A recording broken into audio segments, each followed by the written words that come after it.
Welcome, everyone, and thank you for listening to the Forgot to Save podcast, a twice-monthly gaming podcast where we play the games that we always wanted to but never got around to doing so with you, the listeners. I'm Mike. And I'm Stone. And usually you can watch on SoundCloud, iTunes, Google Play, Stitcher, or YouTube, but it came to our attention recently that I may have forgotten to post the last two episodes onto YouTube. That has since been remedied, and this new episode will be up in time on YouTube. So I apologize to all of you that were confused, because we know there are droves of people lining up to watch it at midnight on the first. There are literally dozens of us. I don't even think we've hit that, but we'll get there. But yeah, that actually brings up a quick point of discussion I wanted to address. Recently, you have moved into a new occupation, and I've moved into a more positive living situation. So we've been able to dedicate more of our focus to the podcast. So I just want to take a second to kind of lay out the goals of the podcast and what changes you can see coming up in the very near future. I think first and foremost, we're looking to improve the quality of the podcast. I think that's just always something anybody should strive to accomplish. I need to really set up the room because I am in a brand new house, and I'm surrounded by pillows right now to not make it sound super echoey. So I am going to iron that out. But it's also, there was some inconsistency with our editing where the sound was kind of all over the place. And I just want you to know that, from this point forward, we're going to really work on maintaining the quality of the podcast. We're also looking to engage you guys in more frequent discussions. It's not that the discussions aren't there. It's just that they're mostly only taking place in Discord as it stands. And we want to move that onto Facebook as well and kind of include everyone if you're not on Discord, because that is an external application you actually have to download. And, we're also looking to promote more discussions on what was discussed within the show. But more importantly, we, and you'll see later in this episode, want to take your comments and even sometimes recorded comments on the episodes and play them live, so we can share your experiences with everyone else that's playing, and we can get a lot more interactive within even the live episodes and not just outside of them. Absolutely. So like Stone was just saying, we're going to actually be debuting kind of a new segment, if you will, in the podcast. And if you're at all interested, please let us know, especially when you know what games are going to be playing in an upcoming episode. If you have some sort of vested interest in that game, maybe you have a good story from your childhood, let us know. And we're going to try and do our best to incorporate that. Right. I mean, when we talked about this podcast starting, the foundation was interaction with the community. So more important than even what game we're playing during the month, we just want you guys to be a part of this as much as we are. So. All right. Well, it's been about a week and a half since we last did this, and I've been counting the seconds till we record the next one. But in that time, what have you been up to, Mike? So like you said, I did start a new job, and I would say that that's taken up a little bit of my time, only because in comparison, very, very much so. I went from, full-time streaming and content creating to a regular, real adult job. But this is the first job I've had in almost 4+ years where I've actually not worked from home. So I now actually have to commute, and it's not even a short commute. I actually have to go downtown. So that's really been taking up a lot of my time, just trying to get an established schedule and a rhythm going so I can settle into my job, get comfortable and familiar with my surroundings there, but also have the time and the energy to still do my content creation, my streaming. Luckily, this hasn't been affected at all. We have still been committed to putting time aside every week and a half, every 2 weeks to do this podcast, and it really is, a twice monthly highlight for me. Right. Yeah, I very much agree. For the first time in a long time, I have actually been occasionally playing games, get this, just for fun. What? Right? And it kind of blows my mind. I'm only just realizing this right now. I've been doing all these videos, all these streams, we do the podcast, and there's no part of it I don't enjoy. I still have fun.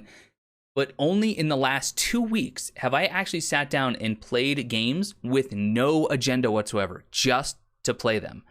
And the game that I've actually been playing came highly recommended by many, many people, and some people are going to be mad that I'm not streaming it. But the game that I've actually been playing that came highly recommended is Nier Automata. Have you played it at all? It's on my wish list. It's so weird. It's so weird, like, and it's good weird, but I can understand why it was critically acclaimed, but it wasn't the smash success that I think that they were expecting, because it really is a game for gamers, and it works so well from a gamer standpoint. I don't think you could convince a someone who's new to video games to pick this up and run with it. I really don't. So have you? Sorry. No, please. Have you ever played the Drakengard games? No. I believe, and I have such limited knowledge of this, but I believe the Drakengard games are precursors to that game. Like, they exist in the same universe, and they are nothing alike. Because I played Drakengard on PS2, the first and second one, and, I mean, you literally are like, it's Dynasty Warriors plus, I don't know, controlling a dragon and, like, Ace Combat almost, like, flying around with this dragon. And it has nothing to do with Nier. And then it just became that because they're convoluted lore. So I totally understand it being weird. And it does, it has a good narrative so far. I'm enjoying the story. But I think one of the things that really, I mean, it throws me off sometimes is just how much genre bending it does, and so rapidly. Mm-hmm. So just in the first 45 minutes of the game, you go through a side-scrolling space shoot 'em up, you know, akin to some of the old arcade games, or even something like 1948, which I guess was more top down. But you do top down, you do side scrolling, you do the same type of combat but with more three-dimensionality. Mm-hmm. And then all of a sudden your ship crashes and you jump out, and now you're in third-person melee, third-person shooter. And then you have these epic boss battles where the camera will sometimes lock into certain positions to give it a more cinematic feel, which this isn't a podcast about Nier Automata, so I'm not going to go into too much details, but all of this is happening in rapid time. In 40 minutes, you go through 4 or 5 at least subgenres of a game that I think to a new player would just be too jarring. Yeah, I get that. But you also have platforming, you have side-scrolling third-person action, you have top-down third-person borderline twin-stick shooter action. It's all over the place. Is that Platinum Games that makes it? That is Square? I know Square, or was they published? I thought Square published. Let me see. Yeah, you're right. It is Platinum. Yep. Yeah, because it's got a very Bayonetta feel to it. As far as what I've only watched, I've never played. But yeah, boss battles remind me very much of Bayonetta. Yeah, I can see that just from the little bit you and I played of Bayonetta. That was unfortunate. A little bit. All right. Anyway, so that's what I've been up to. I've been working, I've been getting used to my schedule, and I've been playing some games on the side just for kicks. Isn't that fills my heart with joy? But it is I had to check for a second. It's the 1st of the month, not the 15th, which means we have a free game we played this month. Do you want to tell them what it is? So this was Stone's suggestion. Well, no. First, I'm going to tell you about Stone's first suggestion. I stand by it. And here's the thing. So he recommended Magikarp Jump. I'm a Pokemon fan. I can't ignore it. He's a huge Pokemon fan. And it's an extremely simplistic game where you catch Magikarp, they stay in a tank, you feed them berries, you train them, they get this higher JP, which is just jump power, and then you compete, and I use that term very loosely, in these jumping competitions where you hit a button that says Magikarp Jump, and whoever has the highest JP will jump higher, and that person wins that battle. And that's it. I would like to contest 1 point, because sometimes if you have lower JP, then your partner Pokemon will cheer for you and you can still win. Yes. Okay, so you can get the extra bonus from your partner Pokemon to win it, even if you're lower. But that's it. That is the entirety of the game. And he suggested it. I downloaded it. I started playing, and right away, I think I was 10 minutes in, I said, no, we're going to find something else. But you know what's funny? What? I have played every single day since you suggested it. I suggested it because it's more or less an idle game. You have to do almost nothing. And I was like, he's working. He can find times, breaks he takes. He can play it. It'll be a great game. And I think your message to me was, this game is Terabad. Yeah, Terabad. Was the it word is. you And chose. I stand by it. I still think it's a terrible game because there's hardly any gameplay to it. It's an idle game. But you know what? I actually love that because, and I'm probably like going full English teacher on this, reading into something that's not there. But Magikarp Jump in the description of the game says it's about the worst Pokemon ever. So why doesn't the worst, most boring Pokemon ever get the worst, most boring Pokemon game? I think it's to me as a Gen 1 Pokemon fan, been playing since the original, I love everything about it. And the TV, you press the TV and it plays that amazing song about how terrible Magikarp is. It made my day, in tears laughing. But the actual free game was another one I had suggested because I played it on Steam and found that there was a free mobile version and I wanted to share it. So we are playing Knights of Pen and Paper 2 free edition. Yes. So Knights of Pen and Paper 2 came out just about 2 years ago on Steam, and it is a comedic, slapsticky, tongue-in-cheek, meta-joke making, fourth wall breaking RPG with very simplistic controls and yet enough depth that it's actually really fun. Yes, it mimics Dungeons and Dragons and also satires Dungeons and Dragons. Very much so. They are a really cool indie company. I think it's Cappy Games. I could be wrong. They have Knights of Pen and Paper, Knights of Pen and Paper 2, Chroma Squad, and there's another game coming out that's like a space version of Knights of Pen and Paper, and I forget the name. But I really liked all their games, and I was really happy to see that this port held up. But how much time have you actually put into the game itself? So I've been playing, actually I've played exclusively so far. They measure it in days. I'm going to actually boot it up then while we're talking so I can give you my days. But I've been playing so far exclusively at work.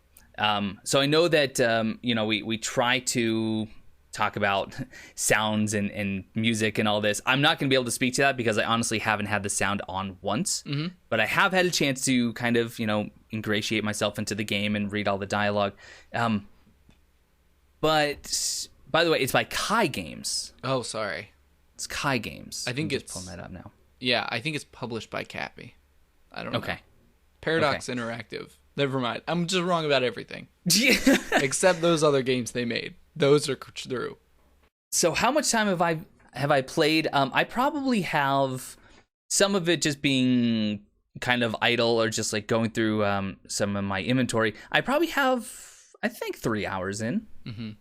Maybe. And I'm at 44 days. I just got my third member of my team. Are you ready? Uh-oh. 426 in-game days. Wow. Yeah. Wow. I'm kind of a fan of this game. But I don't know what it equivalates to in hours. But the reason I brought up this question specifically is also like, when you played was at work, and some of mine was at work, but not really. It was mostly at home, and not even when I had free time. Like, I would sit down to play this game. It wasn't even like I was just thinking, oh, it's something on the go. I'll just boot it up real quick and do a mission. I was like, nope, I'm going to sit down and have a session of this game. So, like, per session, quote unquote, because it may just be you opening and closing the app, but how long do you think you played, like, on average? You mean per session? Yeah. It was kind of hard to say because I'm doing it while I'm being trained. But probably no more than 10 minutes at a time. Yeah. Man, that's crazy. I'm asking because I was really surprised at my own habits playing this game. Like, it got to the point where, and the missions you play, they get harder and harder. So it got to the point where I can't play it at work anymore because it's too long. Like the quick time I have between going to meetings or like waiting for my computer to boot up and stuff, I can't do it then because I'll just be sitting there on my phone not working. So, Yeah. Okay, yeah, because right now everything I'm doing, it's very, very short. I do find myself grinding a good bit because I'm trying to, every new creature that you come across, you get a meter that builds up to 100%, which does that do anything? Yes. So when you do that, you expose their weaknesses, first of all. Oh. So you can see what they're weak against. But then I think you also have a chance at either lowering like their resistance rolls or getting more crits. I forget what exactly it does. But there is a point at which they do explain it to you, and it's in the player handbook as well, which again is a really helpful resource because if you're casual and you come back to the game few and far between, there's a little resource you can hit right at the top that explains all the mechanics to you again. And okay, these are things that I've somehow missed. I've clicked on them and I've taken a look, but I didn't notice that anything was actually being revealed to me as I got them all to 100%, which is what I've been doing. Yeah. Just kind of naturally. Oh my God. I completely forgot about this. I was talking about playing long sessions. The other day, I was sitting on the sofa with my girlfriend, and I was just playing this game, and we were waiting to watch a show or something that I was going to cast from my phone. And I was like, you know what? I'm just going to cast this game from my phone. And was just playing on my phone, casting the TV, so she could watch me play and not sit there staring at a black screen. So it got to the point where, it is taking up my time to play this game. But the sprite art is really beautiful. You can play really it good in both portrait and landscape. And they both look phenomenal. It does not stretch at all. It scales really well. And when it's blown up, when you project it onto a screen, when you screen mirror, it looks just as good. It honestly looks like I'm playing it off of a console hooked up to my TV. And that makes sense because it originally came from Steam, but I feel like it's very, very well optimized while playing on mobile. And I've never really had an issue where my phone got too hot. No, I have barely noticed any heat up. I have never noticed any lag whatsoever. I have not had a single crash. It has just worked every single time. And you mentioned the landscape versus portrait. I never knew that was a feature that I really, really missed because I've been playing a lot of Fallout Shelter recently as well at work. But you have to play that landscape, and that's so obvious when I'm sitting there with my phone in landscape mode that I am not paying attention. Right. But thanks to the Knights of Pen and Paper, I can hold it upright, and maybe I'm just sending a quick text. You got to disguise it. You got to be tricky.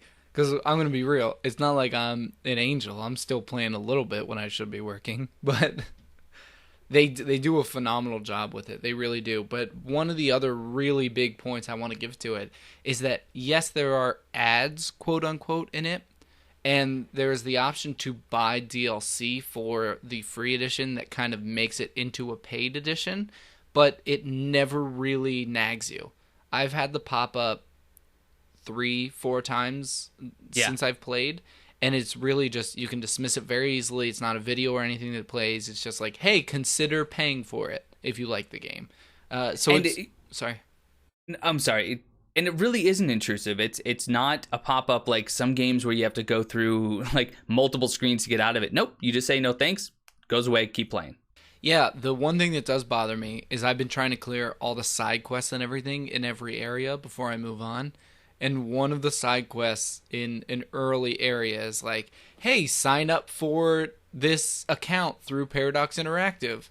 And I was like, I don't want to, but I want to clear this notice. So it's been sitting there and I've been debating. But that's the only thing I would think is really annoying. One thing we should mention, and because I do plan on continuing to play, even outside of the podcast, but there's no multiplayer, there's no actual interaction, but there are rewards for friending people. Right. So I'm not going to sit here and read off my friend code. I don't even know what it is, but we'll try to get into the description. So if you do start playing, let us know what your friend code is, and that way we can all kind of benefit and get some free stuff in this game, because I mean it is really fun. Right, and the best part about the friend codes that we found out was only one person needs to enter it, and you're good. Yes. So you entered mine, and I went to enter yours in return. It's like, this has already been entered. And then the next time you boot the game, you'll get the rewards from the other person adding you. So it's super cool. But it is really cool. And it centers around, like you said, a lot of the dialogue, because it is supposed to be a Dungeons & Dragons. Mm-hmm. I want to say parody, but it's also paying homage to it. But that's all speech and what you see on paper, hence Knights of Pen and Paper. So I mean, I think it's pretty witty and it's pretty funny, and they have a lot of really great references, including the Monty Python and the Holy Grail that I spotted immediately and loved. But yes, and they're just, it's so full of little Easter eggs like that. Take the time to read / listen, pay attention, and if you do like games, tabletop games, this game plays out just like it. But you can play solo, which is just such a nice feature. Yeah. And one of the biggest praises I have for the dialogue alone is that when you're making a game like this, God, it is easy to just be meme city. But it's none of that. It does not pander like, look, we're gamers too. Like lols, leet, hacks. It's like actual, real, funny dialogue. And the references, like I just said with Monty Python and the Holy Grail, are more or less subtle. That one kind of slapped you in the face a little bit, but they're well timed. The dialogue is good. It's thought out. You could tell that the people writing it cared about the moment landing, which I thought was, yes, it's all super well done in my opinion. That's a really, really good way of putting it. It definitely doesn't feel forced. It doesn't feel contrived. It just feels like people actually put an effort into, I don't want to say hiding the humor, but working it into the game itself. Right. Not slapping it on last minute. Yeah. Yeah. And I mean, as far as the music and sound goes, because you said yours is on silent, it's everything you'd expect. The atmosphere is there because it's the chip tunes, because it's pixel art, but it's cut and dry. It's perfect for everything that the story is setting up. All of the areas are pretty unique. Like there's a desert area. The kind of stereotypical desert music you'd expect to hear is there, but it's not bad. I love the music. I have a good time with it. But I'm also not missing out on much by turning the volume off. So that's just my opinion. Yeah, like I said, I honestly have had it turned off since. I will try to remember to play it at home and actually turn it on, but at work I think they might say something. Yeah. Especially right now, it's not like I'm at a desk or in a cubicle somewhere. No, I'm in a room with 18 other people, and I'm right in the front. It would get noticed. Oh, so who's your party? You said you have 5 party members? No, I only have 3. I just got my 3rd. Oh, because I've been spending gold as soon as I get it. Oh, no. Yeah, like every time I'm like, oh, I can buy a new weapon or a new trinket. So when it actually came time to start hiring party members, I hired one. I was like, oh, okay, that's all I can afford. So investigation is your friend instead of buying stuff. But if I can suggest, there's a level 12 area called the Graveyard. You need to go in there and investigate ASAP because it's got a killer weapon. But do you remember what your party is right now? So I'm actually looking at it right now. So I have let's see, what is my paladin? Hipster human paladin. Oh, I got a rocker human paladin. Ooh, I have a jock dwarf warrior. Of course, that's the perfect combo. That's like the standard. And then I have a lab rat human mage. Yeah, cleric. I went with cleric. Yeah.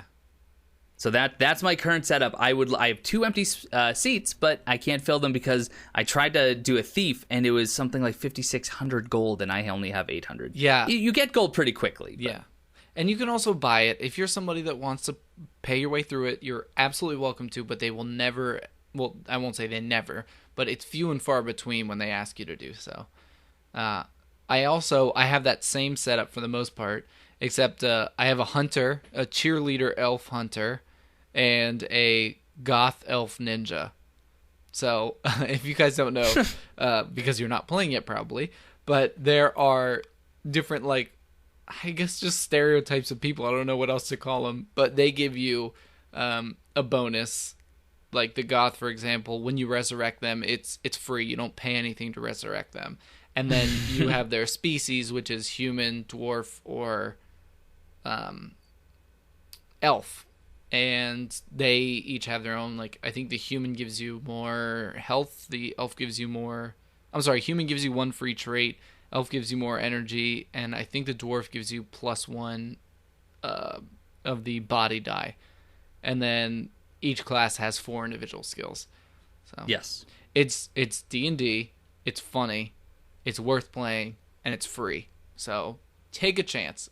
So that's been our free game, and I'm really enjoying this segment, especially now because I have so much time to kill at work during these brutally slow training days. So yeah, Knights of Pen and Paper 2, it's completely free. It's on, is it on iOS as well? Yeah. Okay, so it's on iOS, it's on Android.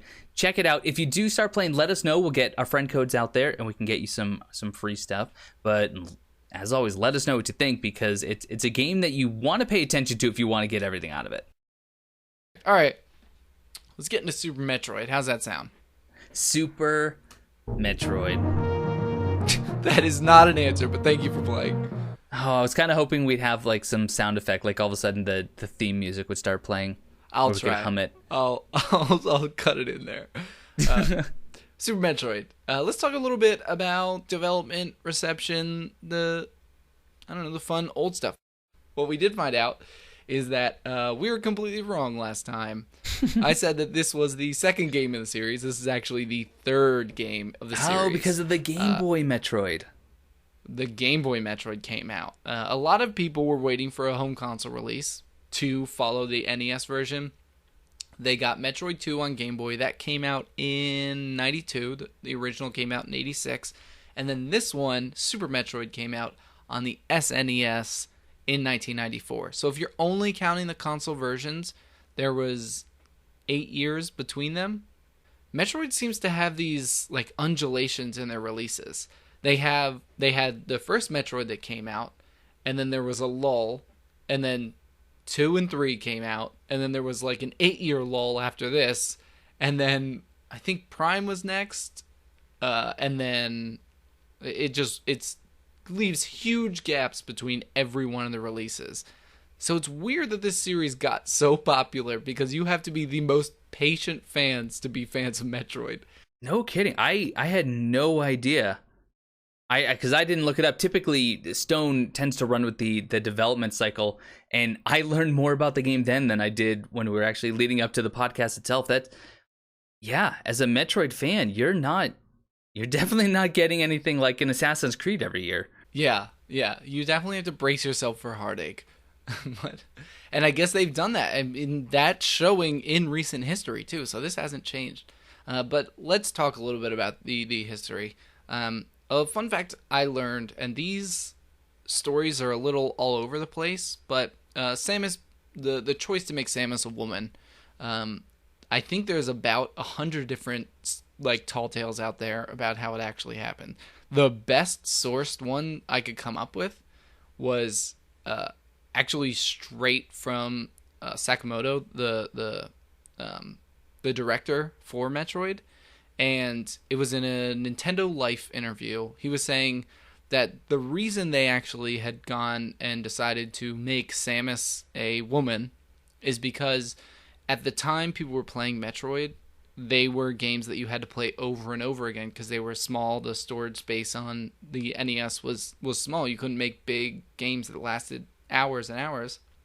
He wanted to reward people that continued to clear it faster and faster, that once you hit a certain time, Metroid, wow, Samus would take off her helmet, and then underneath there, they thought the biggest surprise would be for her to be a woman. So it wasn't anything like super out there trying to make a statement. They just wanted to like shock people that were, in love with this game, that wanted to keep playing it, and reward them with like a little surprise like that.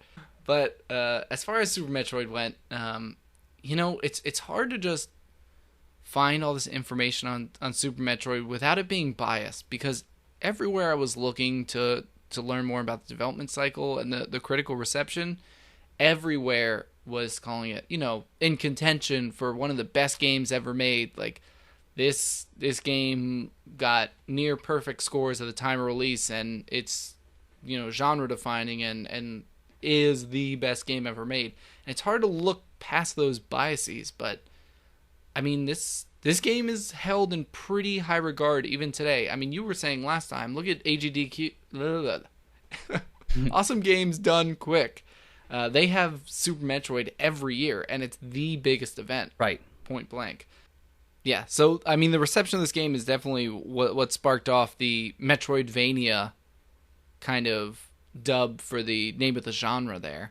And let's talk about that for a minute. What? So I think this is one of the things that really just kind of blows me away. So we have genres within the gaming community of all sorts of things. You have sports and shooters, which are broken into first person and third person. You have top downs, you have platformers, you have brawlers, you have fighters, you have action adventures, RPGs. I mean, the list goes on and on, but within that list, you actually have Metroidvania, or sometimes they call them Metroid likes. And it is one of the very few. The only other example I can think of is Souls-like, which is similar to Dark Souls game, in that a game, or a pair of games in this case, Metroid and Castlevania, has actually split off and been so influential in the gaming community, the industry at large, that we actually consider it to be at least a sub-genre of video games. Right, and I would amend that even slightly just to say that the Souls-like definition is kind of really almost exclusive to the Dark Souls community that uses that. Outside of you, I don't really know other people that say that when they're talking about different game genres. But Metroidvania, I see across the board. That's widely considered a name for a subgenre. So, I mean, this game was so defining, and what do you think the reasons for it are during your playthrough? What do you think are those elements that have carried over? I can't talk about the first or the best. I didn't do a lot of research into the game, but some of the things that stand out in a game that is so old. I mean, we're looking at a release in 1994. It's 2017. This game has way more than most other games, the vast majority of games that came before it. And it really was a huge leap forward in giving players freedom and control and a true feeling of, I'm playing this game the way that I intend to play it, not necessarily the way that it was intended to. And we have seen that starting early on. I mean, in Super Mario Brothers, you can go through worlds, 1, 2, 3, 4, 5, 6, 7, 8, and all 4 levels within each world, or you can find all the warps, and you can skip right from 1-2 to 4-1, from 4-2 to 8-1. You can, and that gives you a little bit of freedom. But in Metroid, oh my God. I mean, as long as you're finding the items that you need, and there is some sequence to it, and this is kind of what sets the Metroidvania subgenre apart, you can play the game in so many different ways and so many different orders. It's almost staggering. Yeah. And it's not linear. There's no linearity whatsoever. At any given point, you might go and you find the first power up, the morph ball, and then you remember, wait a minute, really early on in the game, I went down this one chute and there was this tiny passage I couldn't go through. I should go explore that. Right. And it might be an entirely new section with a boss at the end, or you might just get, a life up or more rockets from it. But it encourages exploration unlike any other game up until that point, as far as I know, had done. Right. And I think that's one of the things that really just honestly took the gaming world by storm. Yeah, I mean, Metroid and Castlevania, because they're obviously likened, they are really, as far as my knowledge and the research I've done, like the open world games too. Like you were saying, it's not linear. There's freedom to all of it. And there are a few early examples of open world games, but I feel like Metroid and Castlevania are the games with an open world for the most part. You can choose branching paths and kind of go about your own way. In Metroid more than Castlevania, but yeah, I think it's very, very telling of the genre in its early years, and points we have now in games that are a staple of just that genre exist as a result of Metroid doing it first. Right. And so I just played a game recently on stream called Hollow Knight. And a lot of people recommended it because it has some difficult combat, like Souls games, as they claim. But at its core, it was a Metroidvania game. Open world. It's all about your items. It's all about your skills. You can tackle it in almost any order. The bosses are really, really tucked away in the far recesses, so it forces you to use all of your skills to get to them. And I have never played Super Metroid before this. I think we established that last time. But I did play the original just for a few hours. I never beat it. I actually, at the point, I was probably too young to appreciate it. But I can recall being back playing the original Metroid on NES, 25 plus, no, probably 30. No, I wasn't two. All right, 25 years ago, and getting so lost and so confused. And now that I'm a more mature gamer and I have more experience, I can start to appreciate the intricacies of the design and honestly recognize the brilliance in this game. Right. Because there is a lot of it. And we'll definitely hit on that in just a moment here. But before we get into our experience, there is a member of our community. His name is Thelnar, or at least that's the name he uses on Discord. I guess his name isn't Thelnar. But he wanted to share his thoughts because you and I have watched him stream Metroid in the past, and the kid is good, let's say that. But yeah. He definitely put us to shame when he was streaming it, because he beat it in 45 minutes? What? I thought it was closer to an hour and a half. Either way. It's way faster than I have already played. I think I might have gotten the morph ball at an hour and a half. But let's hear, because we asked him to share some of his thoughts on the game, his initial experience, and what he recommends to new players. So we're going to take a second, we're going to cut to that, and hear Thelnar's experience. So here it is. So, Super Metroid. Where to begin, really? It came out in early 94, I believe it said. So it would mean that I'm been 9 years old or something like that when it came out. Back then we didn't really have a Super Nintendo in our family, but one of our close friends had one, so they have gotten it. So I played it over there, but I didn't really play much in the beginning, since their oldest son usually played, and me and my equally old compadre mostly of the time just sat around and watched him play. And the initial thoughts about it in general was that most of the bosses in general are kind of scary as a 9-10-year-old guy. But you also have to take in the fact that Aliens and the Jurassic Park movies were pretty much in the same era as it was released, so you have all of those things coming in together. So having nightmares of that was not really strange, but kind of expected, I guess. Eventually we got to give it a go. It probably took us together, I think about 7 or 8 hours in total. And that's 2 10-year-olds with rather pathetic skills in general. Most of the games that were around in that era was, action platformers, some old strategy games that were on computers that we played back then. And, a lot of games weren't really that vertical. The first game did have a vertical part of it in the first Metroid, but the biggest hardship that the original one had was that there wasn't really a map. Well, you could make a map, and I think the general game guide had a map for all of it, but you couldn't really access it really good.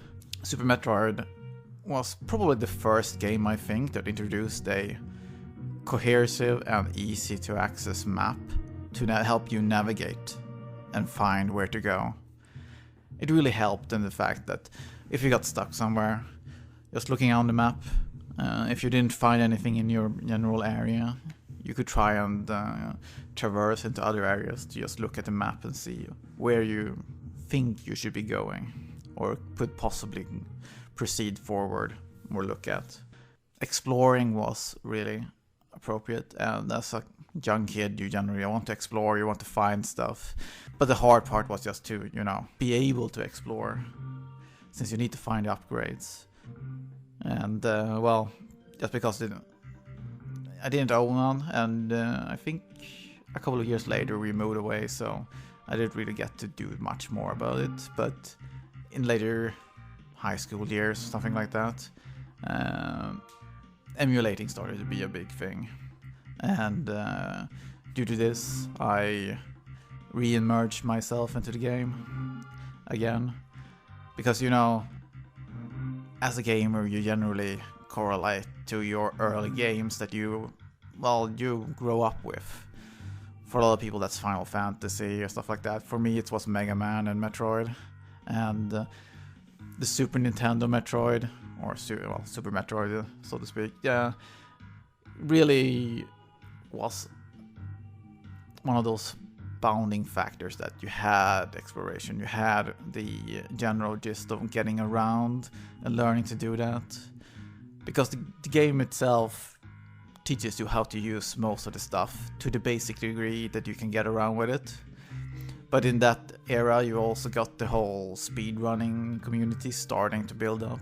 So as I started to play more and more, I also started browsing around and finding out that, well, I can do different things to skip certain parts or get through them faster. And, well, in a general manner of playing on the keyboard, doing times that were closer to maybe 2 hours, 2.5 hours, while previously it was maybe 3 hours, 4 hours. You realize that, well, if you just learn enough, then maybe you can be better. It keeps going on like that, and I mean, every time I replay it, I feel like I enjoy it. I mean, even if it's kind of a repetition, because I most of the time run the same route in the normal game. If you think about what other people should be taking in for the game if they're going for the first time, or if they're replaying it after a really long time, it's just that don't really focus on being fast, or I mean, it's an old game, it's supposed to be easy. In general, the game is straightforward.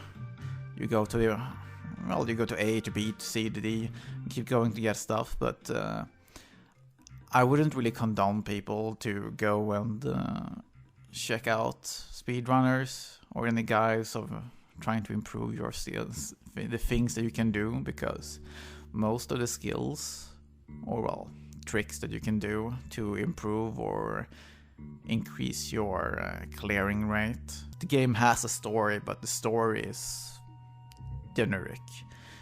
It's easy to understand, and you get it either way, really. So I hope more people at least give it a go. It's not really that easy. Well, it's easy to get it if you have a Wii U, or possibly Switch. I'm not really sure how the online store will be on that, but if you have the possibility, do that. For us Europeans, I would say that emulating would be a thing, because as much as I like playing on the original cartridge, or in a sense emulated on the Wii U, or any of the Nintendo consoles, just the fact that it's still, well, they went with the fact that, well, everything that was European should be European only, and you shouldn't be using the American or Japanese region-based games. Kind of sucks. I know it's not the easiest part, but the general thing you have to remember is that us Europeans, we had 50 Hz TVs or monitors, so to speak, and the rest of the world had 60. What does that make a difference? Well, every single game that was released in Europe were running at 50 FPS, just to be optimal, while the rest of them you were doing 60. It doesn't sound like much, but in a lot of games it does do a lot, especially for the music, because the music actually slows down quite a bit and sounds kind of weird. But outside from that, pick it up, enjoy, and keep fighting the good fight. I don't know how to bring it back from that. Right. It was good. He made a lot of really, really great points, and I kind of want to talk about his points in particular, kind of in the order he went into them. And the first one I thought that was really phenomenal to put it in perspective was that the game is influenced really heavily by Aliens and Jurassic Park. Because, like you said, that's what was popular at the time. And they've even admitted, and the parallels are obvious between Metroid and the Alien movies.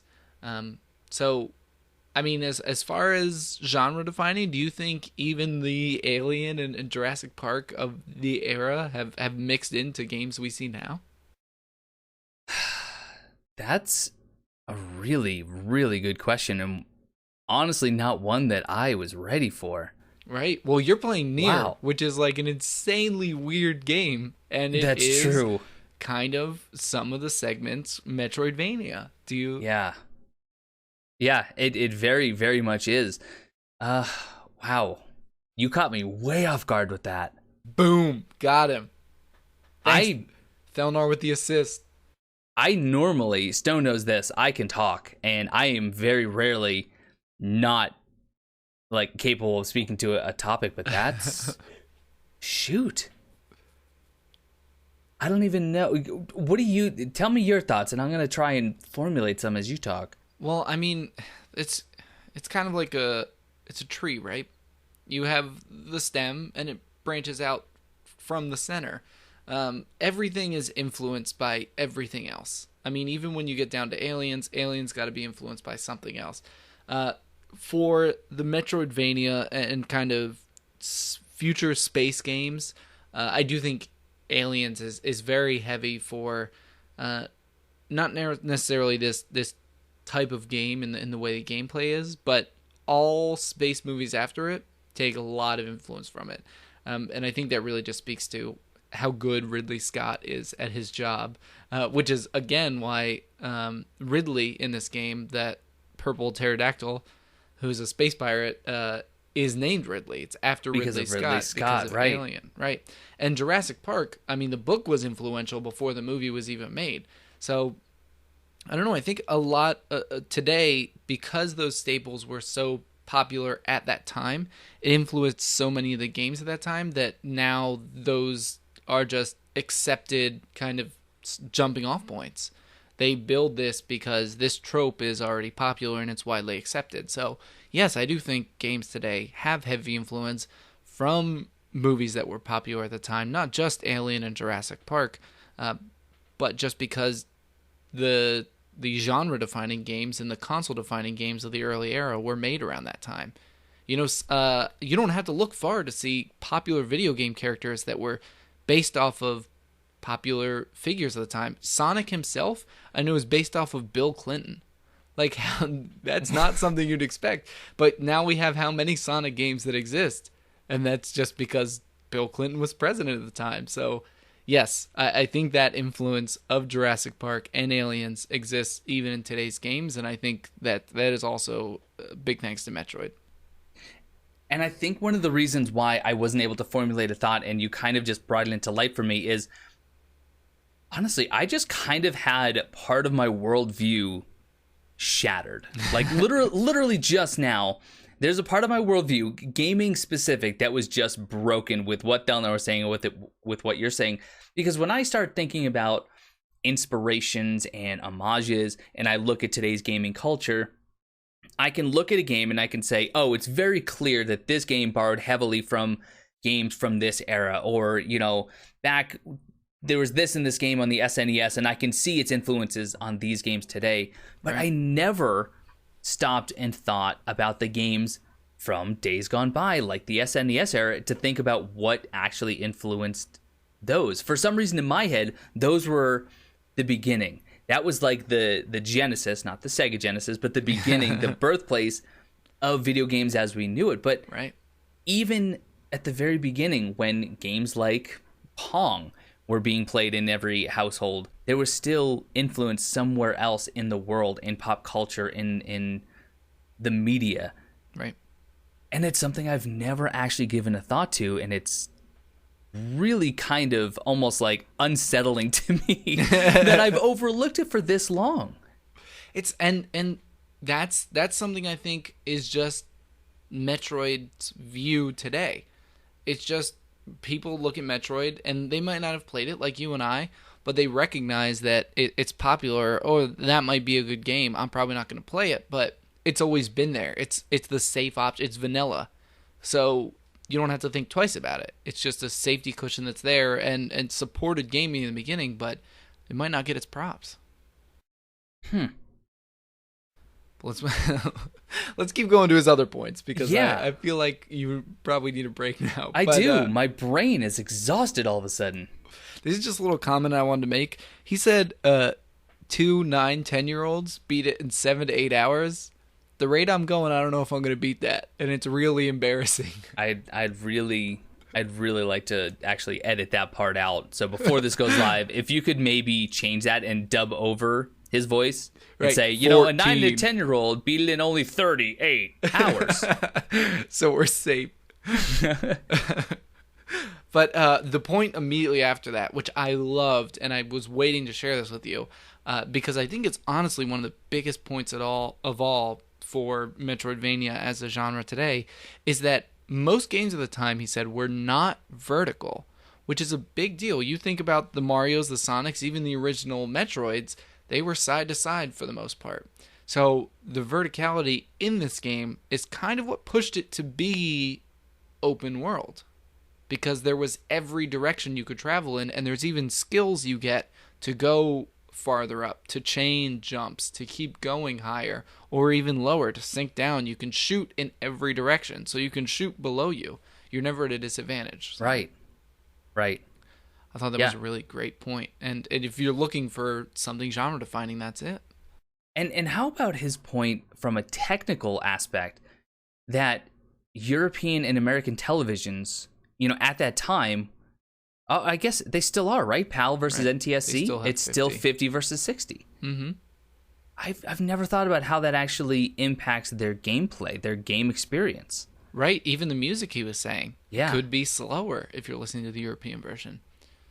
Very cool. And that ties into another point I'll hit in just 1 second. But right before that, I love a point he made about exploring being a core mechanic, and he just didn't care because he was a kid. But I also think that speaks to this game, because he's replayed it so much now. And when he played it the first time, he didn't care about exploring. He didn't take everything in. He didn't even finish it the first time, from what he was saying. You know, they moved away before he got to. So I think that's really cool that, again, this is another game where you can get out of it what you put into it, but if you just skim and go for the story or finishing it as fast as possible, it's still an experience you can come back to again and again. Sure. And Sure. I think... And people do, my goodness. Yeah, oh my gosh, do they. And he talked about the speedrunning community becoming bigger at that time, and that's another reason I think this game is still holding up today. So, yeah, let's talk about that other point that the 50 Hertz was tying into. He was talking about emulation in classic games, and the speedrunning community specifically. That is kind of a hot topic. I know personally, and I never really put this out there for you or the listeners, but when we are playing a game on this podcast, I refuse to emulate. One, because I want the most authentic experience for all of the games that we're using. And two, I feel like if I'm going to put something out in the public, I don't want it to be something that could be considered pirated, even though I don't really count it that way. But in my personal life, yes, I use emulators. If there's a game I really want to play and never got the opportunity to, or a game like Super Metroid, had it not been available on the virtual console, and it's still like $60 to buy a cartridge, then yeah, I would feel comfortable emulating it. Not for this podcast, but in my personal. What are your thoughts on it, just briefly?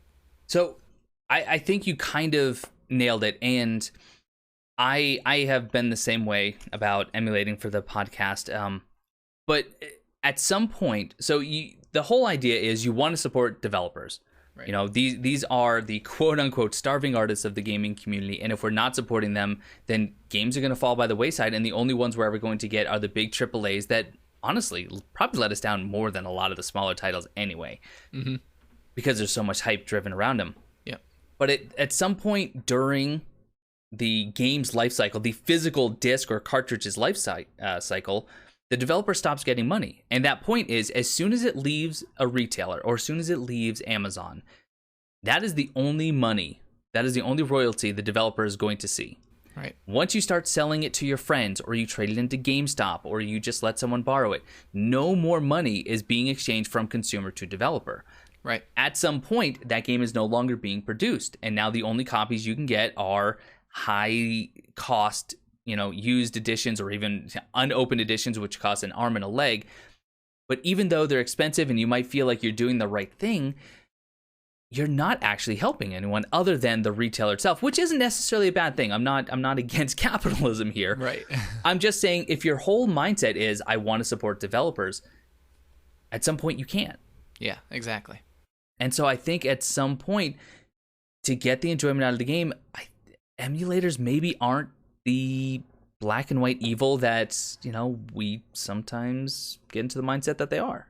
Right. It's a huge discussion, and I was hesitant to spark this, but I feel like that point you just made, that the developers aren't getting that money anymore, and also the point that he made that the experience in Europe is not the same as it is in NA or in Japan.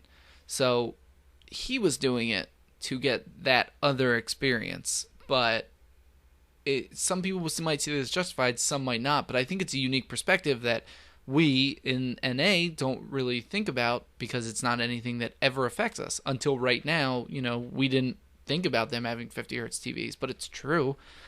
So I just kind of wanted to get people's opinions on it.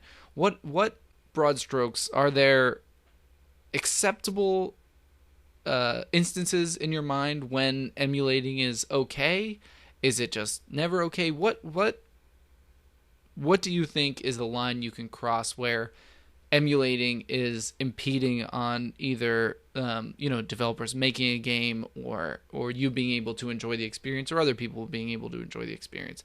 Do they help it? Do they hurt it? What are your thoughts? And we'll put something like that on the Facebook as well as in our Discord. Links for both are found in the description wherever you're watching or listening.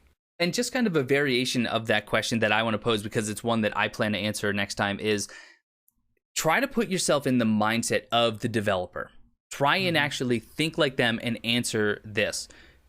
Am I okay with people playing my game for free? I don't receive a penny, but they're still enjoying my creation. Mm-hmm. Right. So throw that out there. Cool. So we heard Thelnar's take. Let's talk about our experience. And, no, pass. Nah, pass. Thelnar's was better. Pass. I had an idea like 10 seconds ago. We don't have to do it, and I'll cut it if you want. But how about we try a little experiment? Why don't we tell each other's experience with it? Like what I thought you thought of it, and you thought I thought of it. I think that'll be fun. Okay. Do you want to start, or should I? I'll start. Okay. So I would say that you really enjoyed the fact that this game, being an SNES title, actually does have a story to it. So the very first NES game, there's barely any, and most games in that time period didn't have much story. In fact, like the game Contra, I loved Contra, but the only thing you get is if you beat the game, you get 3 sentences, and that is your beginning, middle, and end to your plot. Yep. And then in comes the SNES. You have more memory to play with. You have more storage capacity, and it actually opens with a kind of a cutscene. And you have Samus Aran, the female protagonist of the Metroid series, actually talking to us about her adventures and why she is where she's at, and talks about the Metroid larva that she saved and all this, and how it actually in turn saved her. And I think that you really appreciated that. So I think going into it right away, you thought, I'm actually connected to Samus. I actually know about her motivations here. So you really appreciated that. That is true. And that's what I had so far. Yeah. Well, that was good. That's good. We can go point for point if you have others. Let me try one with you. I think, and I don't know if you were conscious of it, but I think one thing you might have really liked about it is that the game feels really Zelda-esque. I think it's very much in the dungeoneering styles of the miniature puzzles of the early Zelda games. And I think that's something that probably stuck out for you. You explore this small puzzle, solve this small puzzle, get this item, use this item to solve other puzzles. That's the really simplistic way to put it, but I feel like that familiarity may have been comforting to you. It absolutely was. And I don't know that I could have actually phrased it the way that you just did had you not put it into words. But yeah, especially with Link to the Past being one of my favorite games of all time. I mean, it's in the top 5 and it'll always remain there. flip-flops with Dark Souls from time to time. But Yeah. you're absolutely right. You're absolutely right. At its core, it's very Zelda-esque, although I don't know at this point which came first. Link to the Past. 91. Okay. So there we go. Now we can start looking at inspiration. So 3 years prior to Super Metroid, we had The Legend of Zelda: Link to the Past, which did have some freedom, some variety, and did have the overworld and the dungeons. Not quite like what Metroid has, but you can see the hit up against a wall. You have to find a way around it. And that way is probably an item that, well, in Zelda it was pretty close by, but in Metroid that might be across the map for all you know. Right. Yeah, good point though. I think Metroid's a little bit more intricate too, where it's like Zelda. I know that people hate when you say this, but it's true. There's a formula: find item, use item throughout dungeon, clear dungeon. With Metroid, it's find obstacle, find corresponding key, remember where that obstacle is, and then solve it. So I think Metroid's a little bit more intricate than Zelda, but again, yeah, I think that familiarity was kind of big for you. Wow. Boom. We're 2 for 2 so far. Do you have another? You don't have to. I don't know. Okay, if I try, I'm just gonna be BSing. So no, I don't have another. I thought you were close, right?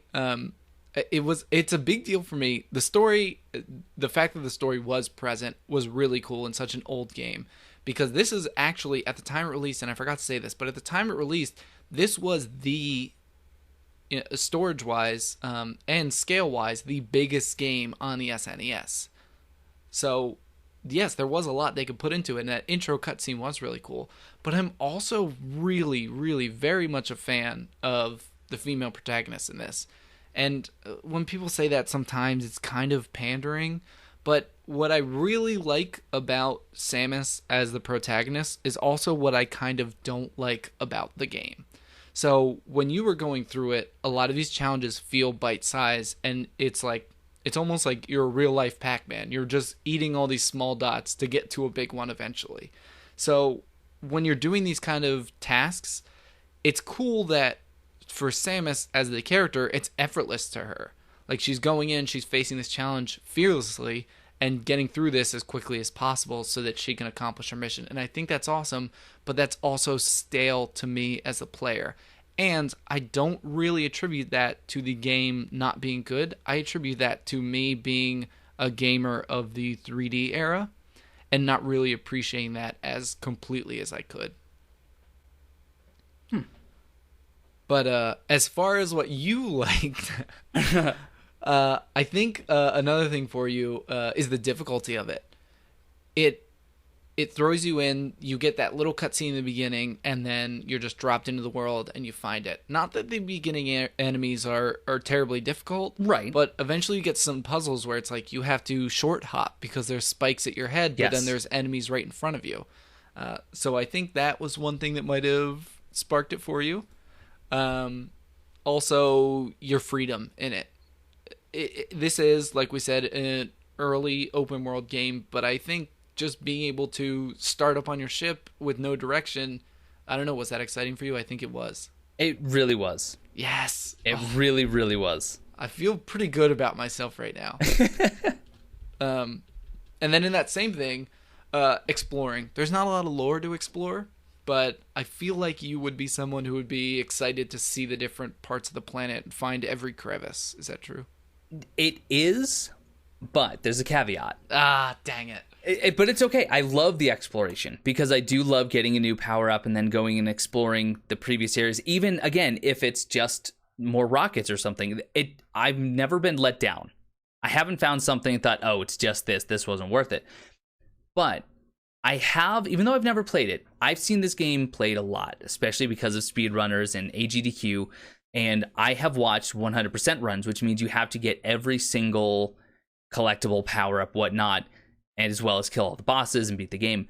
So I've seen people do it, and I've seen some of the secrets later on that I just am not interested in seeking out because some of them are so hidden and so obtuse. For example, I mean, I don't have a specific one, but there are some where there's no reason there should be any other room to your left or below you. But if you put a bomb in just the right section and then you use a bomb to actually blast your morph ball up, you can get into this tiny little room and then go below you and get 5 more rockets. Yeah. So early on, I think the exploration and the rewards are really motivating.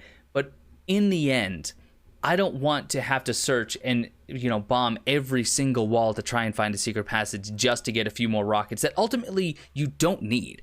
Yeah. You don't need a third of the power-ups that they actually have in the game. So, yes, but I know that later on I'm going to be kind of disenchanted with the idea of true 100% exploration. Rats. That was my last point, too. And it'd be different, like you said, there's no lore. Dark Souls is, I always have to go back to Dark Souls. Right. I love reading item descriptions and finding items and trying to figure out, why was this here? Why did Miyazaki decide to place this item here? Is there a significance? And there is just none of that back in Super Metroid. So finding new rockets, it's not, ooh, who left these here? No, they're just there. Yeah. I mean, and in fairness, it is a pirate base. So it's not outside the realm of possibility, but then in that example, every answer is pirates. So it's nothing exciting. But yeah, so now we can actually talk about our own individual experiences. But how long do you think you put into it?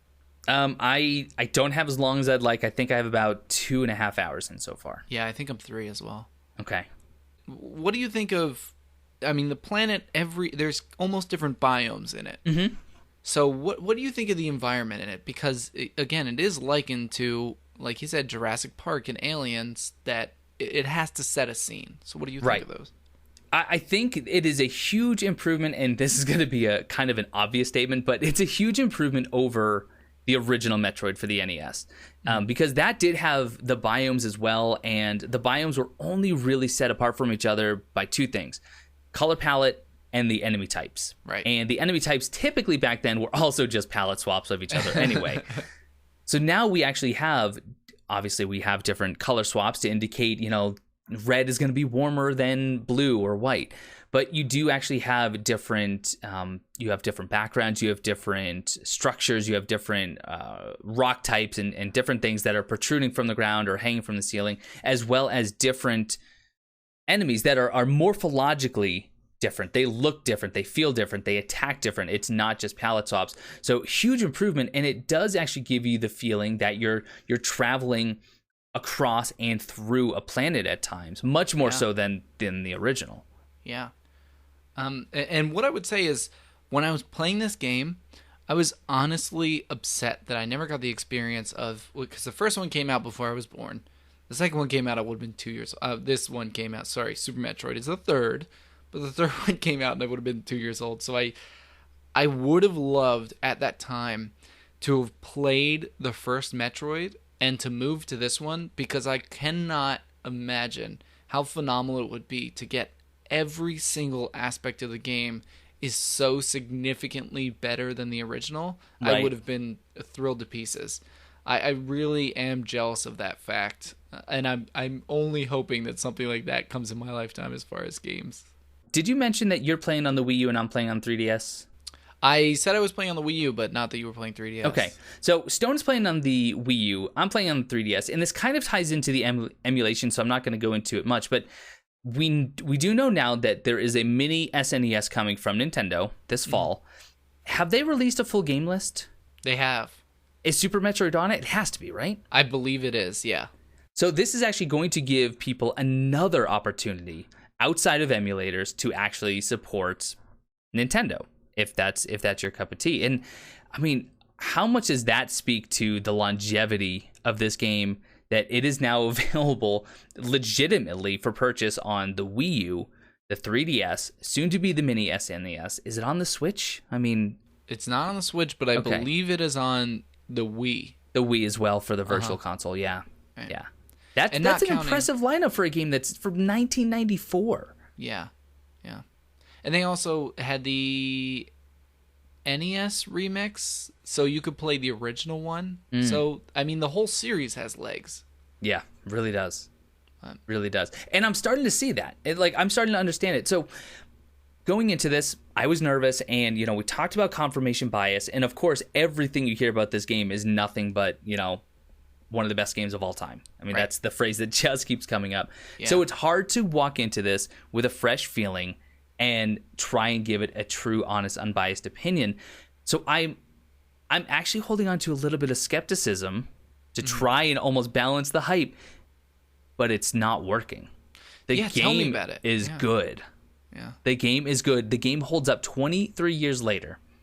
I never, ever touched it when it came out. I have not played it since. I've seen it be speedrun. I've seen Thelnar speedrun it. But 23 years later, and I'm playing this game, and it's bringing back such nostalgic feelings back from when I used to play SNES at my cousin's house. But it also is making me appreciate just how far we've come in games. But it's because we had such a solid platform in games like Super Metroid. Mm-hmm. This game really does so much right. Maybe my one complaint that I have right now, and it was true in the original, and I think it's still true to this day, it's just part of the atmosphere, I guess. It feels floaty at times. So platforming can be a little bit annoying because it's almost like you have too much control when you're in the air. Mm-hmm. And it's a minor thing. It's honestly completely, borderline irrelevant. But other than that, the combat feels fun. There actually is variety in combat once you start getting your rockets and your morph ball and your bombs. Yeah. The enemy placement seems intuitive, and it doesn't seem like they throw so many enemies at you at once to make it difficult, what we would sometimes call artificial difficulty. Mm-hmm. It feels natural. It feels like it ramps up, and it, again, comparing it somewhat to Dark Souls, when you get to an area that seems to just be really giving you a hard time, that might be the developer's way of saying, hey, you might be here a little bit sooner than I think you should be. Yeah. You can keep going, but you're going to struggle. And that's really good game design. It is. It really is. This game is... I don't study game design, but you'd be remiss to assume that everyone studying game design does not have to look into this game.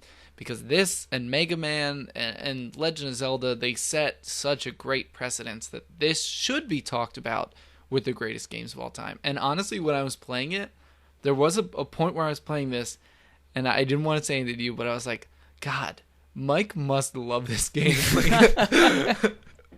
I really thought you were going to have a good time with it, so I'm happy to hear that was the case. I'm going to say I'm having a difficult time with it. Okay. And there's two reasons for that. One is me being stupid. I was like, I'm going to play this game. There's no way I'm looking up anything about it. I'm going to beat it, and I'm going to beat it on my own. And I got stuck. I circled the map that I had explored 4 times because I couldn't get past this part. And I had just gotten the Mega Bombs. Have you gotten them yet? Mm-hmm. I got those, and it was the portion where you have to run across those vines and you fall. Yeah. I didn't know there was a run button. Oh. So I'm a dummy, and I'm looking up guides. I'm like, how do I get through this? Oh, no. I found a guide specifically that said, when you get to this portion, make sure you hold down B to run. If you're failing at this, it's possible the player is not familiar with the run button. And I was like, how dare you be true? So that was my own failing. But where I'm having difficulty is I respect everything about this game. I can recognize and appreciate almost everything it's done for gaming. But it's hard for me to like. Like I said, N64 was my thing. I never really got into a lot of 2D games. Not that I don't, enjoy them when I do play them. And I'm having fun with this game, but in spurts. You know the movie Planes, Trains, and Automobiles? Sure. So, if you don't know, it's an old movie with John Candy and Steve Martin. And it's a great, classic comedy. But if you watch it today and have never seen Planes, Trains, and Automobiles, you won't like Planes, Trains, and Automobiles. Because everything they do in that movie is now a trope that's been repeated so many times because it was so funny at that time. And this game, to me, is Planes, Trains, and Automobiles. Everything that's done in this game, I've done 1,000 times in other games that have copied it.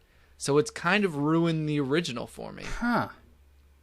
So I'm trying so hard to like it, and I will not say that I'm disliking it. Yeah. But I will say that I'm having trouble liking it as much as I could have if I played this game at the time.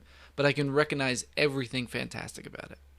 That's intriguing to me. So even though you have what I call the head knowledge that this game is actually what kicked off a lot of the tropes that we see and have seen for the last 23 plus years, even though you know that, you have the head knowledge, you can't kind of put it into practice when you're playing and enjoying the game, or I'll just say playing the game, because you've almost been desensitized to a lot of it.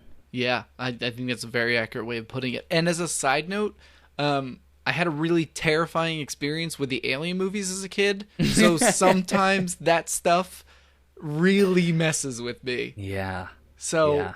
I am trying, and I beat Kraid, who's the first boss, if you don't count the first time you encounter Ridley, which is kind of a story element you have to go through. And it didn't really freak me out, but there are some heads that like spit acid. They're so clearly the alien heads that even today I'm like, I don't know if I would have liked this as a kid. It would have been more than terrifying to me. So if I was the age I am now playing Metroid then, this would have been easily one of my favorite games. Wow. I mean, I like that you can think that way. I think that it does show that you're at least giving it a chance, and hopefully with some more time you'll almost be able to put that into practice now instead of just saying, hey, had I played this 23 years ago, I would have enjoyed it more. But if kind of like what we talked about with Undertale, if you never get to that point, that's fine. There's no harm, no foul. At least you can definitely pick out a lot to appreciate, even if you don't think it's your favorite game of all time. Yeah. And actually, that's another thing that poses an interesting challenge for me, because I'm not a huge fan of these games. I didn't play a lot of them, so it's difficult for me. I can't get into the mindset of moving back and forth and shooting with the other stick and thinking in these only 2 dimensions instead of like moving and shooting like we have in games today. So it's more difficult for me than I feel it is for people who have experience with these kind of games. It's not like Mega Man where you run back and forth and you shoot. There are more dimensions to it. So the game, since it's challenging me, is keeping me engaged. So I definitely see myself finishing it because I want that challenge. And I'm recognizing and appreciating almost everything about it. I'm just hoping that by the end of it, I turn out like I did with Undertale. And I wonder if I almost have an unfair advantage because I just so recently played, again, Hollow Knight, which is a very clear Metroidvania, harkens back to Super Metroid especially. It's just so much. So I have the idea of the movement and the platforming pretty fresh in my mind. Mm-hmm. Because actually the movement and even the floatiness of Hollow Knight is very, very similar to Super Metroid. So I might actually have a leg up on you just because of that. Mm-hmm. I don't know. I look forward to our discussion next time. I'm hoping that I will be gushing about this game with you very soon. But I think that is about the time we have for right now. Really quickly, just a big shout out to everyone. Thank you so much for sticking with us. We definitely look forward to continuing the quality of the podcast. And a big thanks to Thelnar for your contribution this month. So thank you so much. And maybe we'll hear from someone else in the next episode. Yes, absolutely. So we might be reaching out to one of you if we know that you've been playing the game, or if we haven't reached out to anyone or you haven't heard from us and you have experience, let us know and we'll see what we can do there as well. And as always, this has been the Forgot to Save podcast. Thank you guys so much for listening. I've been Stone. And I've been Mike. And we will see you next time.